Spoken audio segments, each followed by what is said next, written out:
Ya, antes estábamos hablando de los puentes de hidrógeno, ¿sí? Recuerda que los puentes hidrógenos son atracciones electrostáticas débiles. Cuando el agua se encuentra en estado sólido, puede formar cuatro puentes hidrógenos. O sea, una molécula de agua puede unirse con otras mediante cuatro puentes hidrógenos. Mediante otras, cuando está en estos líquidos, de 3 a 4 puentes hidrógenos, y cuando está en estado gaseoso, de 0 hasta un puente hidrógeno, ¿ya? Entonces, ahora vamos a hablar de los porcentajes de agua en la célula.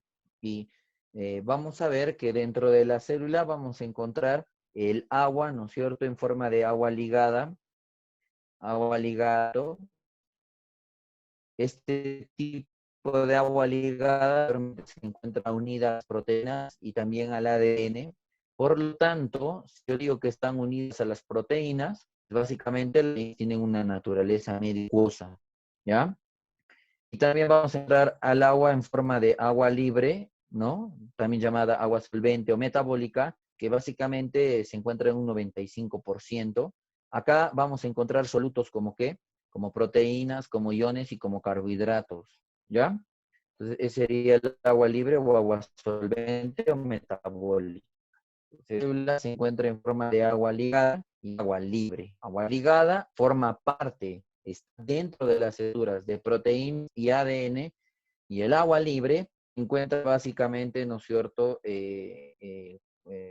se encuentra en el citoplasma como solvente de solutos, que su porcentaje sería un 95%. Ahora vamos a entrar a hablar de las propiedades biológicas del agua, ¿ya? Propiedades biológicas del agua. Y acá hay que recordar algo muy importante, escúchame. Las propiedades biológicas del agua tienen que ver con ¿qué? Con el poder solvente. Primera propiedad, poder solvente. O también se le puede llamar al agua, por eso se le conoce como disolvente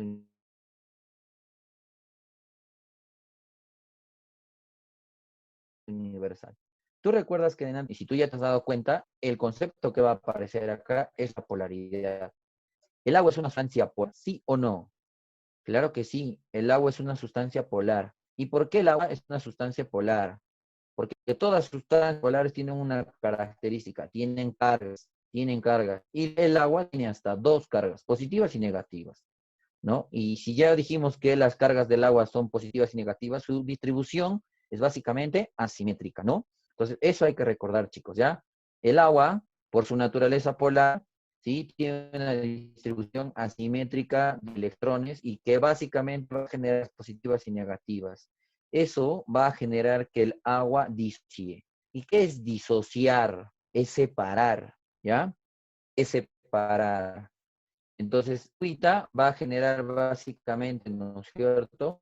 Va a funcionar como un agente disociador, ¿sí? ¿Y por qué? Porque va a poder separar, ¿ya? ¿Por qué diferencia hay entre polar y apolar?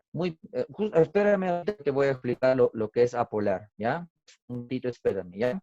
Entonces, como les estaba explicando, el agua es polar porque tiene cargas, y esas cargas son asimétricas, ni siquiera son simétricas, ¿ya?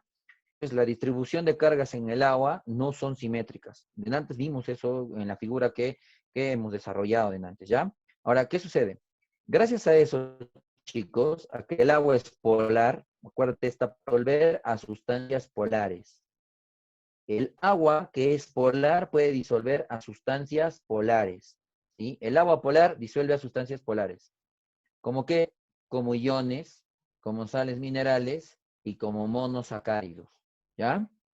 Entonces, agua polar disuelve solamente a sustancias polares. Y acabo de explicarles qué es una sustancia polar: aquella sustancia que tiene carga, que tiene cargas, que tiene cargas. ¿Quedó claro? ¿Listo? Muy bien. Por ejemplo, acá vamos a hablar, dicen los monosacáridos, para que ustedes me entiendan qué es polar. Voy a dibujar a la glucosa, ¿ya? Ustedes van a disculpar mi glucosa media chueca porque no domino todavía el uso del mouse, pero acá tengo mi glucosa, ¿ya? Así, tienen sus OHs, quiero que vean sus OHs, ¿no es cierto? Sus OHs, y por acá tiene su grupo CH2OH. Y ahora quiero que vean esto de acá, ¿sí? A ver, quiero que me digan, ¿qué es esto? Acabo de decirlo. ¿Es un OH, sí o no? Claro, es un OH. Y una pregunta, ¿los OHs tienen carga o no tienen carga? Sí tienen carga. ¿Qué carga tienen? Negativa. Entonces, esta sustancia, este monosacárido, por ejemplo, esta glucosa, ¿sí? Tiene OHs que tienen carga. Y esa carga va a hacer que esta glucosa, pues, sea una sustancia polar. Y si es una sustancia polar, ¿el agua lo puede disolver? Sí, lo puede disolver. Entonces, todas las sustancias polares, chicos, por la carga que tienen, pueden ser disueltas por el agua. Pueden ser hidrosolubles, también se les dice. ¿Ya? Ahora vamos a hablar de una sustancia polar, como estaba preguntando Diego.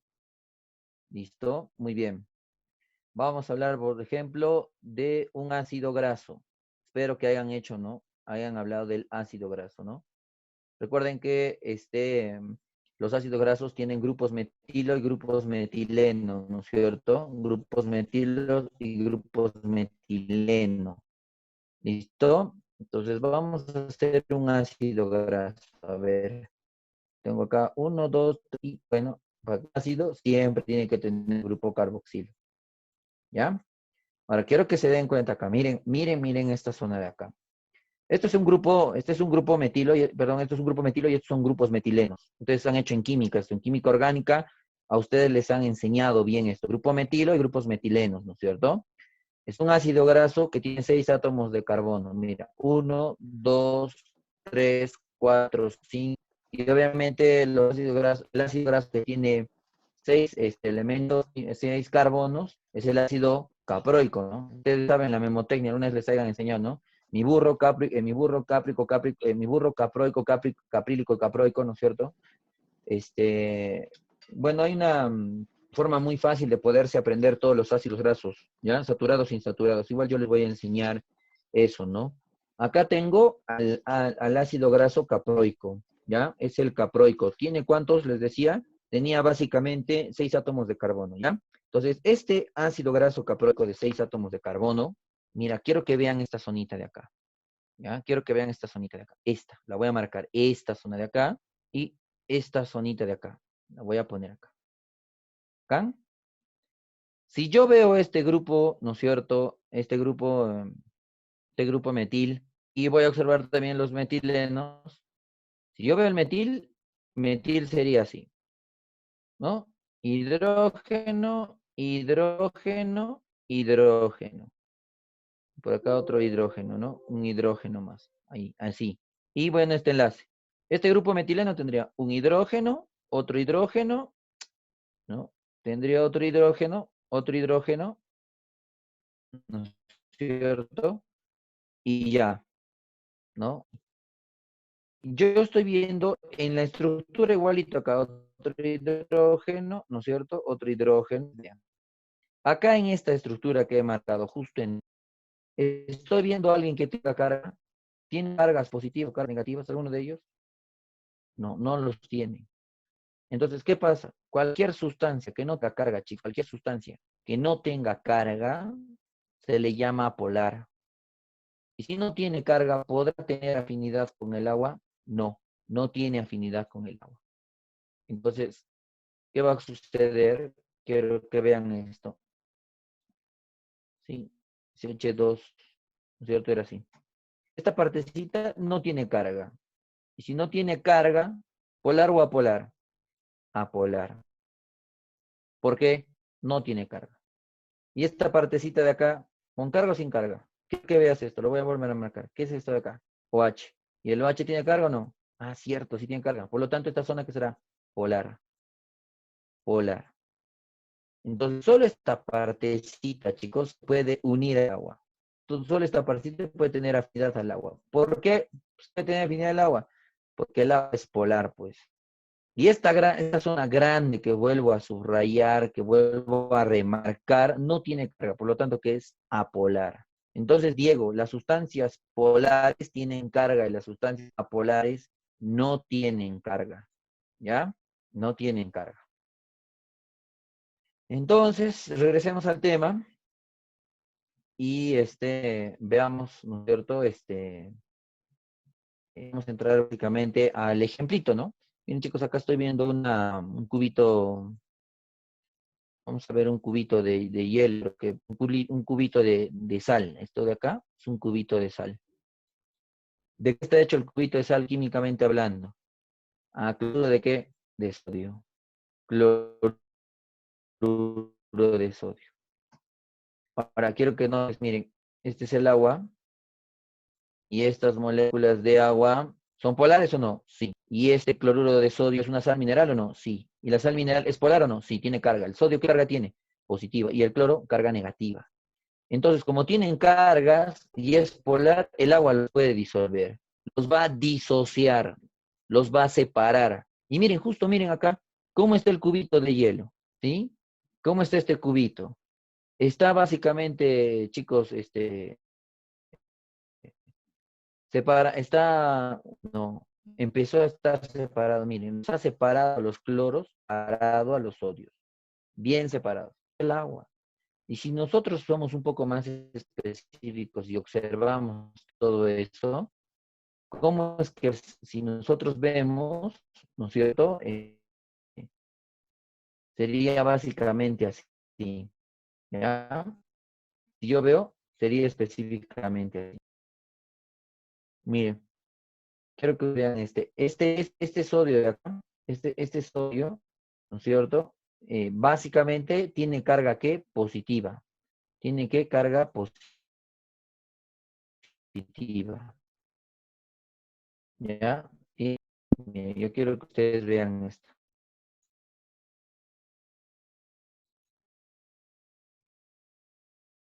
Miren, tiene carga positiva. Una carga positiva, ¿viste? Esta carga positiva se está uniendo ¿a quién? A una parte negativa del agua. ¿Y quién es la parte negativa del agua? El oxígeno, muy bien. Entonces, los oxígenos con cargas negativas están interactuando con los sodios con cargas positivas. La reacción se da básicamente porque los dos son sustancias que hemos dicho polares, porque los dos son polares. Esto se está. Entonces, eso es muy importante, chicos. ¿Por qué? Porque esto va a permitir que el agua esté disociando. Pero miren, en el caso del cloro, quiero que miren el cloro. En el caso del clorito, miren el cloro. ¿El cloro qué carga tiene? ¿O qué carga estoy viendo en el cloro? ¿Qué carga es? Negativa. Por lo que asociarse al cloro tiene carga negativa. ¿El oxígeno con carga negativa o el hidrógeno? Muy bien. Son los hidrógenos los que se van a acoplar. ¿Por qué los hidrógenos? Porque el hidrógeno tiene que carga positiva. Carga positiva. ¿Viste? Pues de esa forma, gracias a que el agua es polar, puede disolver cualquier sustancia que también sea polar. Y eso realmente se refiere a la característica, a la propiedad poder solvente o disolvente. ¿Ya? Muy bien. Ahora vamos a pasar al poder vaporizante. ¿Qué es poder vaporizante, chicos? El poder vaporizante del agua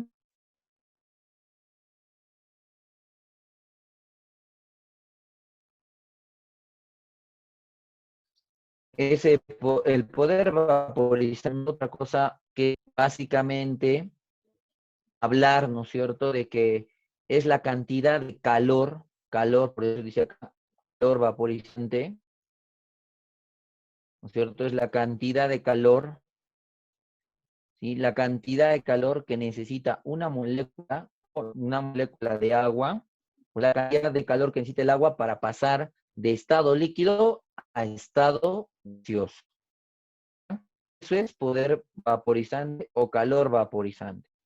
Entonces, para que el agua de estado líquido pase a estado gaseoso, ¿qué necesita? Calor. Palabras, para que el agua se evapore, ¿qué necesitas? Calor. Necesitas calor. Entonces, yo voy a observar eso. Miren, el poder vaporizante o calor vaporizante, miren, es la cantidad de calorías que les decía. Para evaporar un gramo de agua líquida, ¿sí? Para evaporar un gramo de agua líquida, ¿ya? Para evaporar un gramo de agua líquida. Muy bien. Entonces, miren, chicos, si yo tengo acá en estado líquido, agua en estado líquido, ¿sí? Y yo quiero que esta agua en estado líquido pase a estado gaseoso, ¿Qué necesitaba mi agüita? Calor. Entonces, miren lo que va a ocurrir. Para que un gramito de agua en estado líquido pase a estado gaseoso, ¿cuántas calorías necesita a 100 grados centígrados? 539. Entonces, el calor que absorbe el agua va a permitir que pase de estado líquido a gaseoso.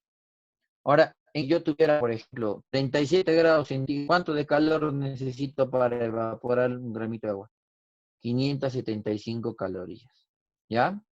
Puedo repetir, para que el agua en estado líquido pase a estado gaseoso, ¿sí? Lo que necesita es calor a 100 grados centígrados, 539 calorías, y a 37 grados centígrados, 575 calorías. Ese es el poder vaporizante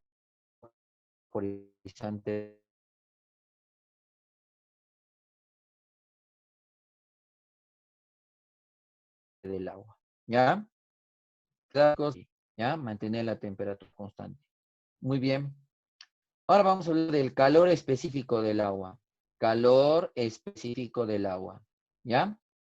A ver, ¿qué es el calor específico? Es la cantidad de calorías que necesita el agua para elevar un gradito su temperatura. Entonces, ¿qué sucede, no? Si yo, por ejemplo, tengo agua a 37 grados y quiero que esta agua pase a 38 grados centígrados, ¿qué necesito para que pase eso? Para esto, calor. Entonces, para que eleve un gradito su temperatura, ¿qué necesitas? Calor, calorías.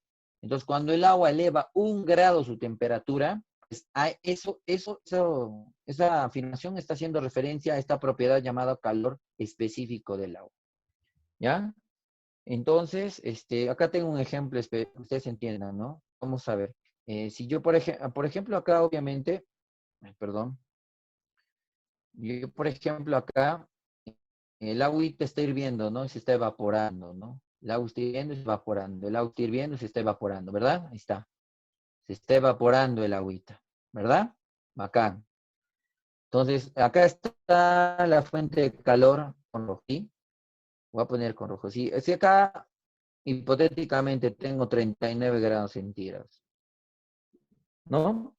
Y gracias al calor de 39 ahorita pasado a tener 40 grados centígrados. ¿Qué está ocurriendo? Calor específico del agua. El agua está absorbiendo calor y está elevando un grado de temperatura. Y yo, ¿cierto? Llego acá en Cusco, por ejemplo, el agüita puede hervir a 82 grados centígrados. Si de 40 llego a 82 grados centígrados, el agua de estado líquido, va a pasar a estado ¿qué? Gaseoso. Entonces, ¿qué va a ocurrir? El agua va a evaporarse. ¿Qué está ocurriendo? ¿Calor específico del agua o calor de vaporización o poder de vaporización? Obviamente está ocurriendo calor de vaporización, ¿ya? Eso básicamente sería. Ahora vamos a hablar de la propiedad hidrólisis, ¿no? La propiedad hidrólisis. Ya, bueno, ustedes pueden acá, incluso ustedes ya determinar algo, ¿no? Acá podemos encontrar muy importante, lisis. ¿Qué significa la palabra lisis? Destrucción. La lisis es destrucción, ¿no? Entonces es básicamente cuando el agua participa en la descomposición de moléculas orgánicas, ¿ya?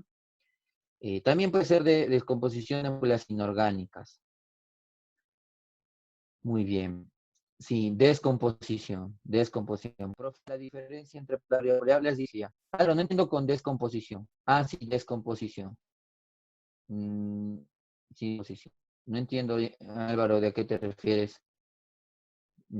Pero bueno, el agua participa en la descomposición de moléculas orgánicas. ¿Qué quiere decir esto de descomposición? Miren, acá el ejemplo es claro. Voy a usar esto para que ustedes entiendan qué es la propiedad de hidrólisis, ¿ya? Miren esto de acá. Estoy viendo acá, es básicamente la formación de la malta. Ustedes obviamente en la academia se les tiene que explicar que la masa es la agrupación de dos glucosas por enlace alfa 1,4, ¿no? Este es el enlace alfa 1,4, ¿sí? Entonces nuevamente ahí se va a unir una glucosita con otra glucosita por enlace alfa 1,4. Pero los que han estado atentos se habrán dado cuenta que cuando se forma el enlace alfa 1,4, ¿no es cierto? ¿Qué está liberando? Muy bien, se han dado cuenta, ¿no? ¿Qué estoy liberando? Agua. Se desprende agua. Entonces, la gran mayoría de moléculas orgánicas, chicos, la gran mayoría de moléculas orgánicas, la gran mayoría de moléculas orgánicas siempre liberan agua en el proceso de formación de estas mismas. Entonces, si yo, por ejemplo, quiero formar un polisacárido, pues se va a formar el enlace glucosídico con liberación de molécula de agua, ¿ya? Entonces, ¿qué va a ocurrir en este proceso? Depende de la altura, no del nivel del mar. El nivel del mar es simplemente un nivel de referencia para hablar de altura, Diego. Por ejemplo, en el caso del Cusco, es que, bueno, otro día les enseño física, chicos, ¿ya? Tiene que ver con la presión atmosférica y con una presión, se llama presión barométrica también, presión nanométrica, creo que es, o barométrica, que tiene que ver, chicos, con las moléculas de agua cuando están empezando a obtener mayor energía. ¿Ya? Entonces, la evaporación depende mucho de la altura, ¿sí? No es lo mismo, a ver, voy a explicarles porque si no, no se va a entender un poco esto, ¿no? Por ejemplo, voy acá a tener mi tetera, ¿ya? Mi tetera media así, no sé, de arte rupestre, ¿ya? Mi tetera de arte, ¿cierto? Entonces acá yo tengo mi fuente de calor, ¿sí? Tengo acá mi fueguito. Entonces, ¿qué sucede, chicos? Acá está actuando la presión, ¿no es cierto?, atmosférica, la presión atmosférica, ¿sí? La presión del aire, el peso del aire está actuando acá. Ustedes recuerden que cuando hay mayor altura, la presión del aire es mucho menor. La presión del aire es menor, la presión atmosférica a mayor altura. En Cusco la presión atmosférica es menor, ¿ya? Entonces, ¿qué sucede? Esta presión va a ejercer una fuerza sobre la teterita, ¿no es cierto? Va a ejercer una fuerza sobre la teterita, ¿ya?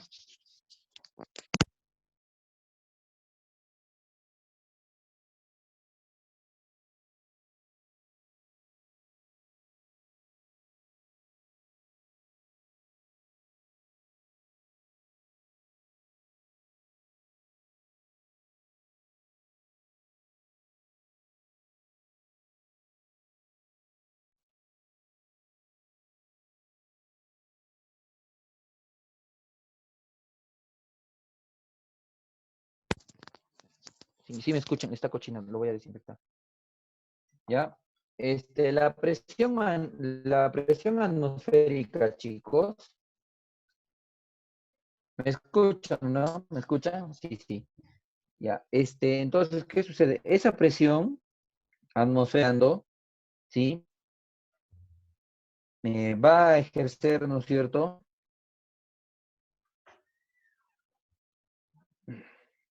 Ya.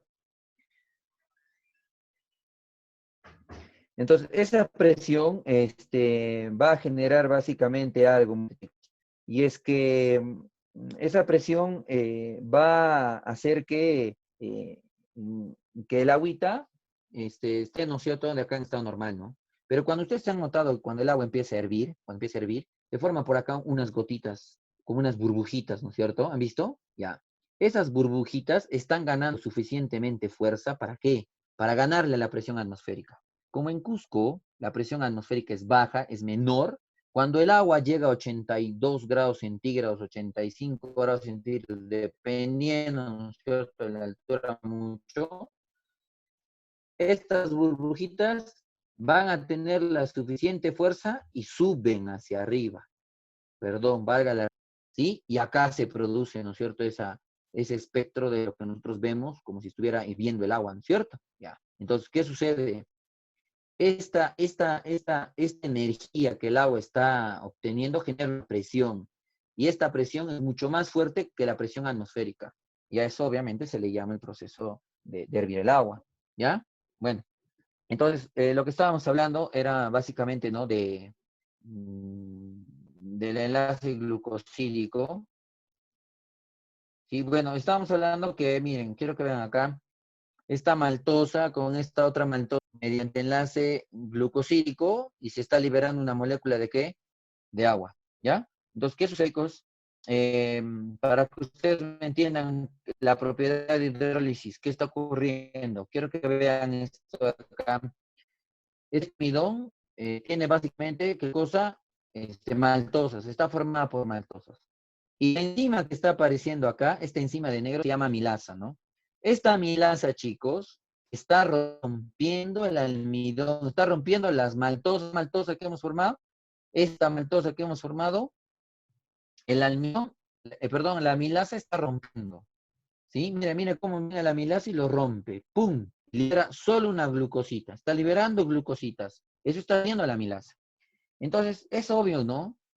¿Cómo o qué está usando la milasa, esta enzima? ¿Qué está usando la enzima amilasa para realizar este proceso de destrucción de la maltosa?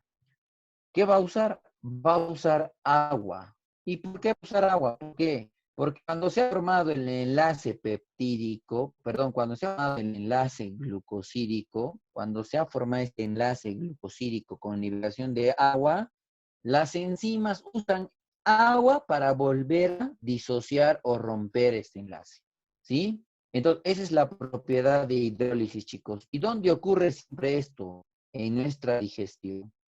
Siempre cuando nosotros comemos algo, sea proteína, sea carbohidrato, sea lípido, nuestras enzimas van a usar agua para generar ese proceso de destrucción. Por eso su palabra es hidro, porque participa y lisis, destrucción. ¿Ya? Ahora vamos a hablar de la cohesión. ¿Qué es la cohesión? ¿Ya? La cohesión, chicos, es la resistencia que tienen las moléculas de agua a ser separadas. Y la adhesión es la atracción de las moléculas de agua con otras moléculas polares, ¿ya? Entonces, hay dos cositas que hay que recordar acá. Cohesión, no quieren separarse. Adhesión, atracción a otras moléculas polares. No te olvides, ¿ya? Entonces, esta grafica claramente lo que estamos hablando de adhesión y cohesión. Miren, estas dos moléculas de agua, esta molécula de agua y esta otra molécula de agua, no se quieren separar. ¿Cómo se llama eso? Cohesión.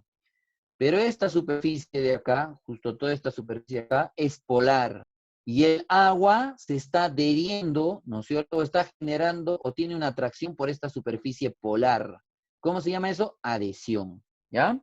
Entonces, estas dos propiedades de adhesión y cohesión, chicos, van a hacer que surja otras propiedades del agua, como por ejemplo la famosa TEL, ¿no? ¿Qué es la tensión superficial, pues, muchachos? La tensión superficial es básicamente un proceso, es básicamente una propiedad que tiene que ver con fuerzas de cohesión. Estamos observando el lagarto que está acá, el lagartito que está en la animación, es un lagartito que se llama Cristo, así su nombre le dicen Cristo, porque obviamente camina en el agua, ¿no? ¿Y qué es lo que está sucediendo para que el lagartito no se pueda hundir? Las moléculas de agua que se encuentran, ¿no es cierto?, en esta agua en forma líquida, van a estar unidas, así como estoy viendo acá en esta imagen. Quiero que vean, miren, esta molécula de agua está unida a esta, está unida a esta, está unida a esta, a esta, a esta. Cada molécula de agua que está unida, ¿no es cierto?, a otras moléculas, están unidas básicamente mediante ¿qué? Mediante los puentes de hidrógeno. ¿Recuerdas? Atracción electrostática. Pero cuando, por ejemplo, en este caso, este mosquito está paradito y aquí está parado y está flotando, ¿y por qué tú dirás, por qué no se hunde? Porque todas las moléculas de agua, chicos, al estar unidas por los puentes hidrógeno, no se quieren separar, no quieren separarse, gracias a la fuerza de cohesión. Y eso permite que algunos cuerpos, como los insectos, por ejemplo, puedan flotar en el agua o que este animalito pueda, ¿no es cierto?, caminar en el agua. Entonces, se le llama tensión superficial. Luego tenemos también, ¿no es cierto?, a un fenómeno llamado capilaridad. Vamos a ver un experimento para explicar qué es la capilaridad, ¿sí? O si no, vamos a explicar y luego vamos de capilaridad y luego vamos a ver también cómo sucede cada uno, ¿no? Ya, entonces quiero que vean acá, dice capilaridad. La capilaridad, fenómeno que se produce por cohesión y adhesión. Los dos juntos tienen que aparecer, tanto cohesión y adhesión. La turgencia es en plantas solamente por fuerzas de cohesión y el esqueleto hidrostático también solamente por fuerzas de cohesión. ¿Ya? Entonces me voy a ir acá. Justamente quiero que vean esto de acá. Acá, esto me va a ayudar a explicar, por ejemplo, lo del esqueleto hidrostático de las medusas, ¿ya? Entonces, miren, estamos, digamos, vamos a poner 80 metros de profundidad del agua, ¿ya? O sea, casito tengo mi medusita. Mi medusita. Entonces, ¿qué sucede, chicos? Esta medusita está expuesta, ¿no es cierto?, al peso del agua, a la presión del mar, a la presión del agua, todo este peso. Porque obviamente estar dentro del agua a 80 metros, obviamente toda esta agua que está acá va a ejercer una fuerza, porque pesa el tener una presión. Esta presión va a hacer que esta medusita tenga forma. Como no entiendo, escucha pues. Sucede que la medusa, chicos, tiene un por ciento de agua. Tiene más agua que otra cosa. Esa agua forma parte de su esqueleto hidrostático, se llama. Entonces, ¿qué quiere decir? Que si acá hay una molécula de agua y acá hay otra molécula de otra molécula de agua y otra molécula de agua, ¿estas moléculas de agua están unidas? ¿Sí o sí? ¿Cómo se llamaba? Puentes de hidrógeno, ajá, ya te acordaste. Entonces, estas moléculas de agua no se quieren separar. ¿Cómo se llamaba eso? Cohesión.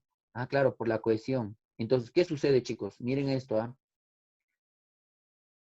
El peso del agua va a ejercer una presión y esa presión va a ejercer una fuerza sobre la medusita. Como la medusita no se quiere destruir, ¿no es cierto? No va a poderse destruir. ¿Por qué? Porque esta presión va a ejercer una fuerza que va a hacer, que va básicamente a generar como una especie de presión a nivel de la medusita, pero como la medusita tiene más agua, toda esa fuerza se va a distribuir por las moléculas de agua. La fuerza ejercida choca, llega y todas las moléculas de agua la van a esparcir entre ellas.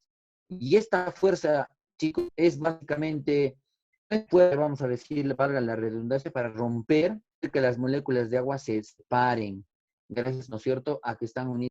Entonces, eso básicamente hace que las medusas tengan forma.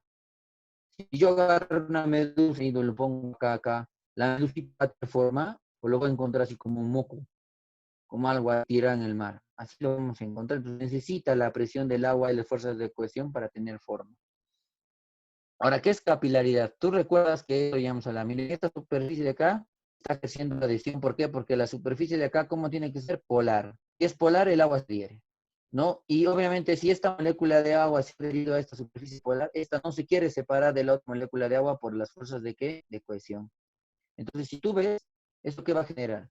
Si una molécula de agua, chicos, por adhesión se adhiere a una superficie polar, las otras moléculas de agua van a estar unidas a ella y se va a generar el fenómeno llamado capilaridad, y es por esa razón que el agua puede subir, ¿no es cierto?, por un capilar, ¿ya? Y luego tenemos, ¿no?, lo de la turgencia. Quiero que vean esto de acá. Vamos a imaginar, y si yo quiero ver una célula vegetal, ¿cómo sería una célula vegetal de una planta sin agua? Sería algo así, mira. Esta sería su vacuola, sin agua, y miren cómo está la pared celular, así. Toda flacucha la pared celular. ¿No? Las paredes celulares estarían en esta fuerza que estuviera ejerciendo. Pero ¿qué pasa si mi planta tiene harta agüita? La pared celular va a estar en su estructura bien rígida, ¿no es cierto? Va a tener una forma bien definida. Y eso va a generar que, ¿no es cierto?, genera rigidez en todos los órganos de la planta. Entonces, la vacuola, que es el órgano que tiene agua, está llena de agua, mira, llena de agua, ¿ya? Entonces, eso básicamente es la turgencia en las plantas. Y bueno, luego tenemos la plasma, refiere básicamente a estados de plasma y plasma sol, ¿no? Se refiere a plasma gel y plasma sol, ¿ya? ¿Y qué es plasma, chicos? Cuando en el citoplasma todo se encuentra semilíquido, ¿ya? Todo esté viscoso, ¿sí? Todo esté viscoso, ¿ya? Acá sí esté viscoso, voy a poner viscoso, ¿ya? De viscoso. Y claro, cuando todo esté líquido, pues. Entonces, en el citoplasma, esta viscosidad cambia cada rato, ¿no? Se pone viscoso, se pone líquido. Se pone líquido, viscoso. Entonces, el cambio de líquido a viscoso, de viscoso a líquido, ¿cómo se llama? Tixotropía. ¿Y qué es generar eso? El agüita. ¿Ya? Entonces, chicos, esto básicamente, ¿no es cierto?, me ha servido para que ustedes puedan entender las propiedades del agua. ¿Ya? Muy bien. Muy bien, chicos. ¿Ya? Bueno, y acá tengo el ejemplo de tisotropía, ¿no? Pero creo que todavía me he apurado un poco porque estoy viendo acá los minutos que me están queriendo ganar. Pero vamos a un poco explicar esto de la tisotropía, rapidito, nomás en un minuto. Mira, vamos a imaginar que es una célula, ¿ya? ¿Tú te acuerdas que antes hemos hablado de agua ligada y agua libre? Ya. Mucho tiene que ver el agua libre y el agua ligada acá, chicos. Escúchenme, miren. En el agua libre teníamos solutos, ¿recuerdas? Proteínas, aminoácidos, carbohidratos, iones, ¿ya? Cada soluto va a ser esto que está acá de celeste, mira, sí, celestito, ahí está. Cada soluto va a estar este. Y acá hay otra poca cantidad de solutos, pero chiquititos nomás solutos, no es mucho, ¿ya? Entonces, ¿qué ocurre? Estos solutos, chicos, van a mover, ¿sí? Acá, si tú te estás dando cuenta, tengo mayor concentración de solutos. Y acá, menor concentración de solutos. Cuando en una zona del citoplasma en la célula hay mayor solutos, pues tú agarras hartos solutos, ¿cómo está esta zona? Viscosa, ¿está? Viscosa, viscosa, ¿ya? Viscosa. Y donde hay menor cantidad de solutos, ¿qué cosa hay? Pues antes está líquida. Entonces, ¿qué va a ocurrir? Estos solutos que están acá, chicos, se van a mover de un lugar a otro, generando que en una parte del citoplasma esté viscosa, plasma gel, y generando que en otra parte del citoplasma esté líquida o plasma sólido. A ese movimiento de solutos, ¿cómo se le llama? Ixotropía. Ixotropía. Listo, chicos. Ahí nos quedamos por el día de hoy. Espero que les haya agradado la clase y bueno, sigan estudiando, muchachos. Y ya, pues, cualquier duda que tengan, pueden escribirme a mi WhatsApp. Por favor, la señorita tenga la amabilidad de darles